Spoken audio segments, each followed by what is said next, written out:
Rasel bypass সাপটা দেখ বাবা, যা লাগিনি, যা তোর খেলা শেষ, যা যা তোরে দেখে ফেললো, যা খবরদার বলিস না বাবা। ভালো সাপ দেখাচ্ছি, দেখেন সাপের অভাব নাই, বড় সাপটা দেখেন হাইটের মতন দেখাচ্ছি বাবা।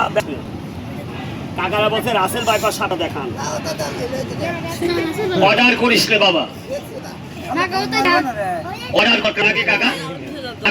খাবে কাকে 200 টাকা খাবো বাবা, তুই তখন হয়তো দিব কি না, এটা দেখিছে দেখ, আস্তে আস্তে দেখ, ব্যস্ত হইস নি, হুকুম করিস। একটা কথা বলি বাবা, এটা আমার শেষ কথা। আমার গাছটা দিয়ে যদি কারো মাজার ব্যথা, বাতের ব্যথা, 1 কোটি সমান হয়, তবে গাছটা আপনি রাখি দেবেন, কোন মেয়ে দেখে দেবেন না। বলে এই গাছটা ব্যবহার করে বাজারে কিছু খারাপ মেয়েরা, তারা লিপস্টিক মারি রেডি থাকে, ওদের মুখের দিকে তাকালে সে আর যাইতে পারে না। এই গাছটা ব্যবহার করে সাবুরেরা চালাকি করে তাদের সিয়া তাঙ্গুর ভিতরে 2-3টে বউ পোষে। আর একটা কথা, এটা আমার শেষ কথা, আগে পোষা ফিরেছেন 10 হাত দূরে গেছে, এখন যাই না, নাই পায়ে চলে যায়। কেন যায় বোঝেন না? কোন পুরুষ মানুষ বুকে হাত দিয়ে বলতে পারবেন আমি ভালো, জৈবনের খোঁজ থেকে যেতে পারে। তাই কাকা আপনারা পেঁচ মনে করেন না, এই গাছটা বাড়িতে নিয়ে যাবে আজকে।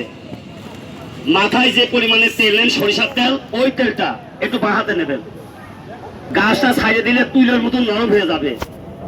ওই তেলটা লাভিতে, মাজাতে, পুরুষ কিঙ্গর গুঁড়াটা একটু মালিশ দেবেন, সারা রাত গাছটা বালিশে রাখবেন।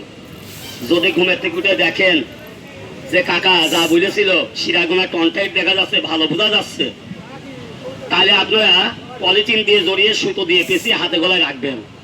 ওরে বাবা, 36টা রগের তৈরি লিঙ্গ